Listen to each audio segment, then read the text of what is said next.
I hope everybody had a wonderful Mother's Day weekend. We were pretty busy here ourselves. My kids just came back from Teton Science School on Saturday. It was also my youngest daughter's 10th birthday, so happy birthday to Angelica. And then of course yesterday was Mother's Day. Didn't do much yesterday. Flew a kite for a little bit and just kind of hung out, and then I had to go to work. But it was still really nice. Glad to have my kids home. They had so much fun at TSS, but man, were they exhausted when they came home. So, you know, that was just kind of how our weekend went. But I hope everybody else had an absolutely wonderful weekend. So, introductions. My name is Amanda. My children are Rowan, Angelica, and David. And their names actually make up the RAD in Rad Urban Homestead. It's an acronym. David, you probably won't see much in our videos. He lives with his father across town, and he's 16, almost 17 years old. Kind of hitting that age in life where, you know, too cool to hang out with his parents, but hey, it's okay. We're totally cool with it. He's still a big part of our lives, and we still get to see him quite often, so he just doesn't come over here very much.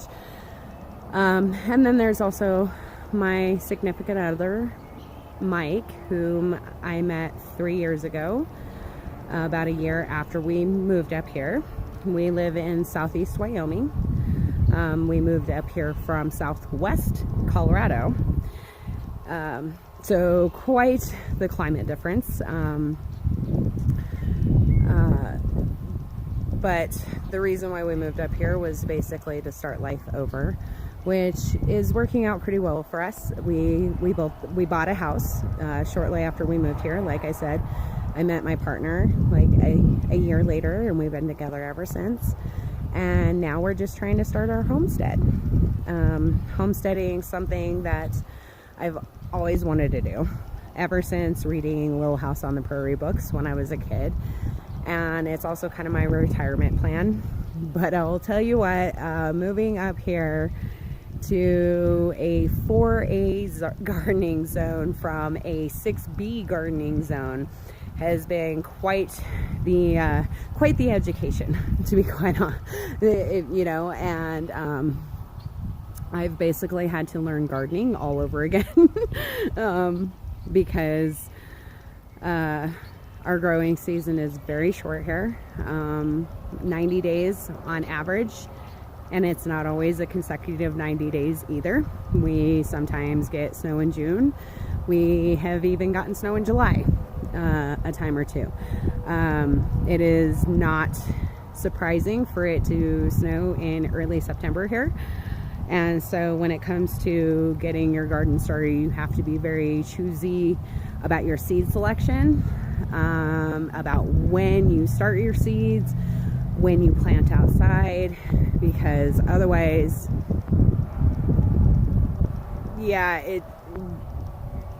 let's put it this way, I've done a lot of failing gardening the last couple of years. But I think this year that I think we've got it down a lot better, and I'm definitely looking forward to the garden season. We live in a trailer park, so obviously we live in an urban area, hence why we're the Rad Urban Homestead. We do not own the property that our trailer sits on. We rent it, but we do own the trailer. That was definitely the best option for my kids and I when we moved up here, because otherwise we were looking at like $800 to rent a 2-bedroom apartment, and that just wasn't going to fly with us. And I got lucky to find a fairly inexpensive trailer for sale, and so I bought it. And so I've been a homeowner for 3 years, almost 4 years now, which is exciting because that's not something I thought would ever happen. And now we're just working on building our homestead. Little by little, piece by piece. It is definitely a process. You definitely have to have some patience and a clear goal of what you want and where you want to start. We are definitely starting with the gardening aspect of homesteading and, you know, producing more of our own food and such like that, stuff like that.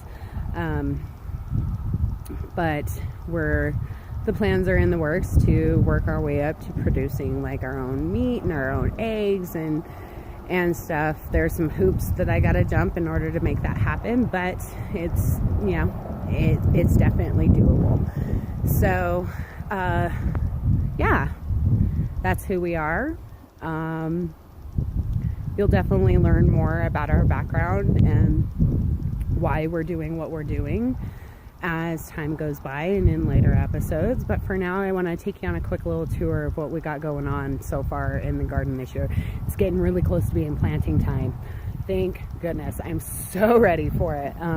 But this morning I finished up a little odds and ends on some of the projects, and I've got some more odds and ends to finish up tomorrow, but we're getting really close. So back here, that is one of our little raised beds. It is actually a sandbox.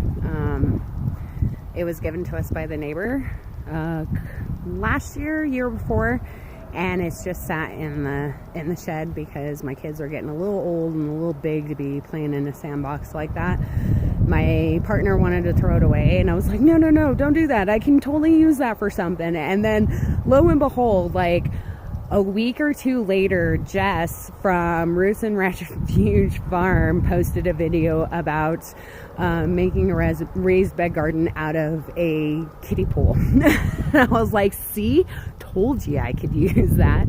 And so right now we've got radishes and tiny little Parisian carrots and some various greens like butterhead lettuce, spinach, a couple other corn salad is another one, and also some cauliflower planted in that. We don't have any seedlings yet, but it is early still. We just planted them last week, so they should be popping up anytime soon, but I'm super stoked for that. Back here, it's kind of hard to get in the shot, but you can see it. That is our bean teepee. We have dragon's tongue bean, scarlet runner bean, goldeneye bean, Kentucky, I want to say Kentucky blue, that may not be correct, and blue shelling peas are going to be growing on this bean pole. I just finished that this morning also. And it cost me under $20 to build too. The frame that everything is attached to was actually a trampoline that was, again, given to us by our neighbor. He works for a moving and what's the word I'm looking for? Storage company. So he gets access to all kinds of stuff, and we end up with quite a bit of it sometimes.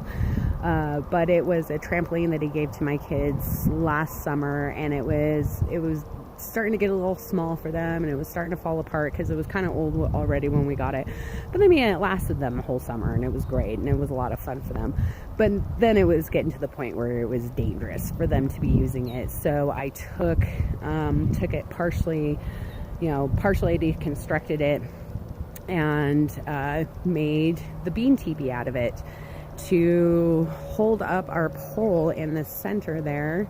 I have this bucket that I had laying around, and it's full of river rock, and then we stuck a branch from my lilac that we actually recently just cut down, trimmed down a lot in the center of it, and that's what I attached the sisal twine to.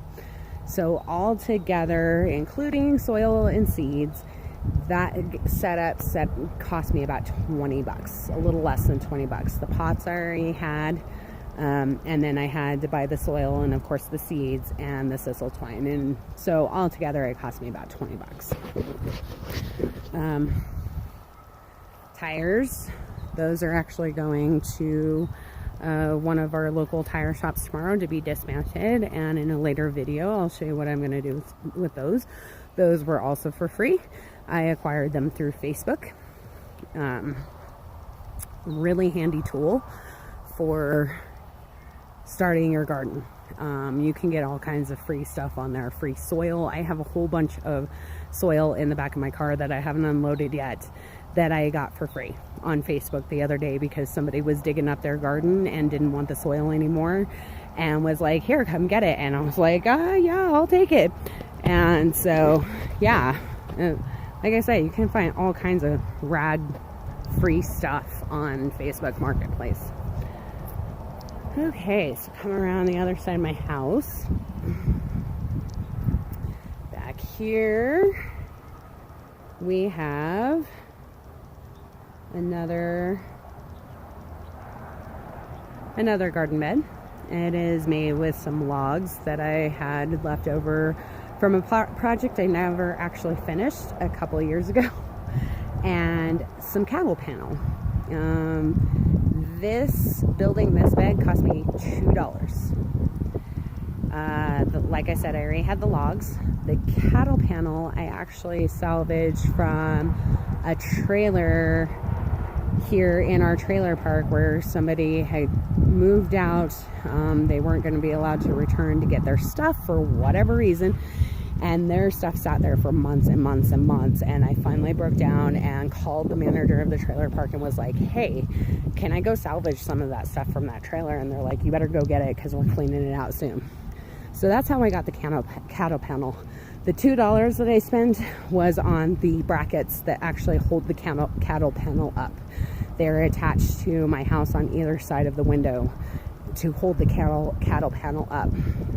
And what we're planting there is squash and zucchini, some sugar pie pumpkins, two different types of cucumber, so stuff that, you know, will climb and vine and up the trellis. And the reason why I actually planted it over there was because that is our south facing window. Our trailer has aluminum siding.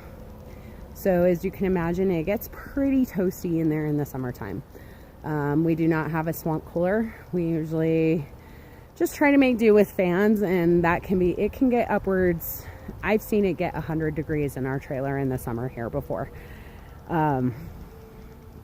So the reason why I decided to put that there is as the plants grow up and vine and stuff, it'll provide extra shade and help keep the house a little cooler during the summer, especially during the hottest parts of the summer, you know, and end of July and August, because that's when our hottest part of the summer is, because we start cooling off like the last week of August. That is when we actually start cooling off.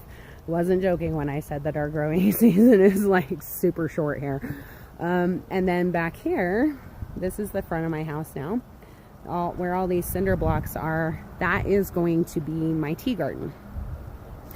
I'm gonna have like hyssop and lemon balm and chamomile and lavender, like 3 different kinds of mint.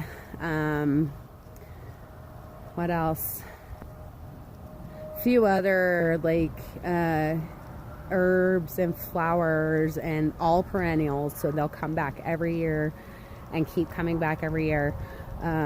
But all stuff that can be made into tea, various kinds of tea, and I'm pretty stoked about that. I've always kind of wanted to have a tea garden. Plus it'll help attract pollinators like bees and butterflies, and it'll smell good. The wind constantly blows here in Wyoming. The reason why I decided to shoot like this video like right now is because the wind is pretty much not blowing. Like there's a breeze, but it's not blowing. Average wind speed for us on a regular basis is like 20 miles per hour. So we actually have a little joke around here that the wind stopped blowing in Wyoming once and we all fell down because we're so used to like walking up against the wind that if the wind stopped we would just all fall over. So yeah, it was a perfect day for getting our first like actual video up on YouTube and stuff. But with the wind blowing on a regular basis, it'll blow through those herbs and those flowers, and it'll just make it smell so good all of the time. And so yeah, I'm pretty stoked about that. That also was built for free. I salvaged, I had the cinder blocks left over. They used to actually be my front step until my boyfriend, my, you know, amazing boyfriend, built me a new set of steps for out front. So a few of them I already had from, you know, previous years, and then a couple of the others I actually salvaged from around the trailer park. You know, people abandon their trailers occasionally, and sometimes you can find some really cool stuff over there that you can use. And I mean, cinder blocks, you know. But yeah, so welcome to our channel. Welcome to our lives. I look forward to making some new friends through YouTube and teaching people how to do this. You're going to be learning right along with us. So I hope you enjoy, and I hope to see you again soon. Bye.